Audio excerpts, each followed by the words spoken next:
28 years పిల్లోనికి 28 సంవత్సరాల అబ్బాయికి హార్ట్ అటాక్ వచ్చింది. He was recently married, Muslim community అబ్బాయి. పొద్దున్న 8:30కి పేషెంట్ అయితే కాన్షియస్ బాగానే ఉన్నాడు. పెయిన్ ఏమో ఎక్కువ, పెయిన్ సివియర్ గా ఉంది. కిందికి వచ్చా చూసా, ఈసీజీ చూసి ఎక్కువ చూసుకొని పేషెంట్ కి మ్యాసివ్ హార్ట్ అటాక్ వచ్చింది.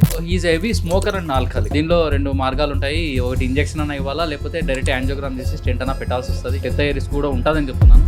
ఎట్లా సార్ గ్యారంటీనా, లేకపోతే బెంగళూరు పోదుమా? సో హార్ట్ అటాక్ లో దేర్ ఇస్ నో గ్యారంటీ, కానీ టైం మాత్రం ఇంపార్టెంట్. నేను చెప్తూనే ఉన్నా, మీరు తొందరగా డెసిషన్ తీసుకోండి. ఇంజెక్షన్ ఇచ్చినా కూడా బ్లడ్ క్లాట్స్ కరిగిపోతే పేషెంట్ పెయిన్ తగ్గుతుంది. వెంటనే ఇంకా షాక్ కొట్టాము, మళ్ళీ కార్డియాక్ అరెస్ట్ వచ్చేసింది. Whether you believe it or not, LAD అనే వెజల్ 100% అక్లూడ్ అయిపోయింది. స్టెంట్ కూడా అవసరం పడదు ఛాన్సల్. లోపల ఉన్న థ్రాంబస్ అంతా మిషన్ పెట్టి లాగేస్తాం మొత్తం. ఓకే, ఆ ఫ్యాట్ అంతా 2-3 డేస్ తర్వాత పేషెంట్ని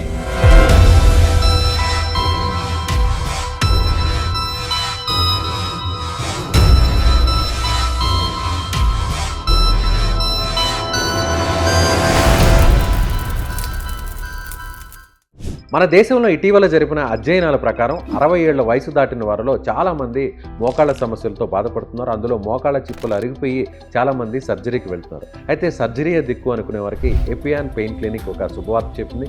ప్లాస్మా థెరపీ ద్వారా ఈ సమస్యకు చెక్ పెడుతుంది. సో ఇమీడియట్గా ఈ సమస్యతో బాధపడేవారు ఈ కింద నెంబర్కు కాల్ చేయండి. నమస్తే, నేను విజయ్. మనతో పాటు ఉన్నారు ప్రముఖ ఇంటర్వెన్షనల్ కార్డియాలజిస్ట్ వంశీకృష్ణ గారు. సార్ నమస్తే. సార్ నమస్తే అండి. సార్, మీ కెరీర్లో చాలా మంది కేసెస్ మీరు చూసుంటారు, చాలా మంది పేషెంట్స్కి ట్రీట్ చేస్తుంటారు. వాళ్ళలో ఒక ఛాలెంజింగ్ అనిపించినటువంటి కేస్ స్టడీ ఒకటి. ఛాలెంజింగ్ అంటే చాలా ఉన్నాయండి. అంటే రీసెంట్గా జరిగింది ఒకటి చెప్తాను. అంటే ఐ మీన్ ఒక 28 ఇయర్స్ పిల్లోనికి 28 ఇయర్స్ 28 సంవత్సరాల అబ్బాయికి హార్ట్ అటాక్ వచ్చింది. ముస్లిం కమ్యూనిటీ అబ్బాయి. పొద్దున్న 8:30కి అందరు యాక్టివ్ ఉన్నప్పుడే తీసుకొని వచ్చినారు. నేనే హాస్పిటల్లో ఉన్నాను ఆ టైంలో. దీనిలో 2 మార్గాలు ఉంటాయి. ఒకటి ఇంజెక్షన్ అన్న ఇవ్వాలా, లేకపోతే డైరెక్ట్ యాంజియోగ్రామ్ చేసి స్టెంట్ అన్న పెట్టాల్సి వస్తుంది. ఏదో ఒకటి అయితే చేస్తే పేషెంట్ తొందరగా బయటపడే అవకాశం ఉంటుంది. లేకపోతే ఏదైనా కాంప్లికేషన్ వచ్చిందంటే పేషెంట్ డెత్ అయ్యే రిస్క్ కూడా ఉంటుందని చెప్తున్నాను. పేషెంట్ అటెండర్స్ చాలా మంది ఉన్నారు, ఒక 20 మంది. ఏమంటారు సార్ వాళ్ళు? పెయిన్ అంటుంటే వాళ్ళు సార్ గ్యాస్ ఏమో చూడండి అంటే, గ్యాస్ అని నువ్వు డిసైడ్ చేస్తే ఎట్లా? నేను కార్డియాలజిస్ట్ని, కనీసం నేను చెప్పిందన్న నేను నమ్మాలి కదా అని ఒక 5 నిమిషాలకి సగం పీపుల్ నమ్మినారు. నమ్మిన తర్వాత సార్ ఎట్లా సార్ గ్యారంటీనా, లేకపోతే బెంగళూరు పోదుమా?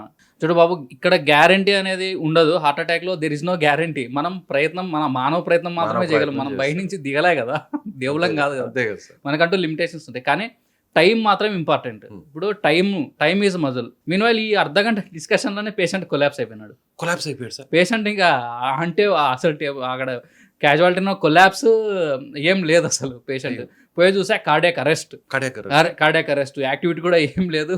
పేషెంట్కి ఫిబ్రిలేట్ అవుతుంది, హార్ట్ వైబ్రేట్ అవుతుంది. ఇంకా ఆల్మోస్ట్ ఏం స్టాండ్ స్టిల్ అనుకోండి. ఆ టైంలో ఇంకా రెడీ చేసుకున్నాం అంతా, ఎవ్రీథింగ్ వాజ్ రెడీ.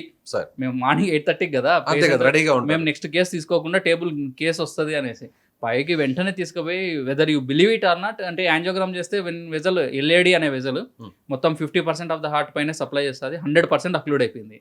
వెంటనే దాన్ని ఓపెన్ చేయడము, ఫుల్ ఆఫ్ థ్రాంబస్ అనమాట. ఆ పేషెంట్కి ఏంటంటే స్టెంట్ కూడా అవసరం పడదు ఛాన్సల్. థ్రాంబోసెక్షన్ అని చేస్తాం. లోపల ఉన్న థ్రాంబస్ అంతా ఒక పైప్ వేసి ఒక మిషన్ పెట్టి లాగేస్తాం మొత్తం. ఓకే, ఆ ఫ్యాట్ అంతా. సో స్టెంట్ కూడా వేయకుండా పేషెంట్ని సిపిఆర్ చేసుకుంటూ, అప్పటికే వెంటిలేటర్ మీద ఉన్నాడు పేషెంట్. కిందికి దింపి పేషెంట్ని మరి 2-3 డేస్ తర్వాత డిశ్చార్జ్ చేసేసినాం. అప్పుడు వాళ్ళ అటెండర్స్ తో, వాళ్ళ ఫ్యామిలీ మెంబర్స్ తో మాట్లాడారా? అప్పుడు వాళ్ళకి ఇంకా మాటలు లేవు. ఇంకా వాళ్ళకి ఏం మాటలు ఉంటాయి? ఇంకా వాళ్ళ ముందరే కార్డియాక్ అరెస్ట్, వాళ్ళ ముందరే తీసుకుపోవడము, చేయడము, వారు బతకడము చూసినాం కదా. He was recently married. 1 year అయింది మ్యారేజ్. 1 సంవత్సరం అయింది. 1 year మ్యారేజ్ అయింది. కేసు ఏదైనా జరుగుంటే మీ మాట వినకుండా బయటకు తీసుకెళ్ళి ఉంటే పరిస్థితి ఏంటి సార్? రెగ్యులర్ గా వస్తాడు అంటే చావుని దగ్గర నుంచి చూసాడు. హస్బెండ్స్ ఏందో కానీ వైఫ్స్ ఇంకా హ్యాపీ ఫీల్ అవుతారు ఇట్లాంటి విషయాల్లో. ఎందుకు వచ్చి ఉంటుంది సార్ 28 ఏళ్ల వయసుకి? అది కొద్దిగా అంటే I mean is heavy smoker and alcoholic first of all. ఓహో, ఓకే. ఇంకా గ్యాంగ్స్టర్ అనుకోండి అతను టైపు. సో అన్ని అలవాట్లు ఉన్నాయి. అట్లా స్మోకింగ్ అట్లా ఉండేది. ఆల్కహాల్ తక్కువనే అన్నాడు. స్మోకర్ బాగా. ఫుడ్ హ్యాబిట్స్ ఎప్పుడు చూసినా బయటే, అంటే బ్యాడ్ ఫుడ్, అంటే మీన్ పాలిఅన్సాచురేటెడ్ ఫ్యాటీ యాసిడ్స్ అన్ని, అంటే జంక్ ఫుడ్ అన్ని ఎక్కువ అనమాట. రీయూజ్డ్ ఆయిల్స్ ఇవన్నీ ఎక్కువ వాడతారు కదా. సో ప్లస్ కొద్దిగా జెనెటిక్ టెండెన్సీ కూడా ఉండొచ్చు, ఫ్యామిలీ హిస్టరీ కూడా ఉండొచ్చు. కొలెస్ట్రాల్ ఎక్కువ ఉంది అబ్బాయికి. సో అవన్నీ ట్రీట్ చేసిన తర్వాత ఇప్పుడు బాగున్నాడు. సో ఈ కేస్ స్టడీలో మాత్రం దేన్ని కూడా నెగ్లిజెన్స్ చేయకూడదు. Every second matters. ప్రతి సెకండ్ కూడా, ఎవ్రీ సెకండ్ మ్యాటర్స్. అండ్ చావుకి బతుకులకు మధ్యలో 30 సెకండ్లలో బతికించిన వాళ్ళు చాలా మంది ఉన్నారు. ఆ టైం ఇవ్వాలి, పేషెంట్ కూడా ఇవ్వాలి మనకి. Thank you sir, thank you so much.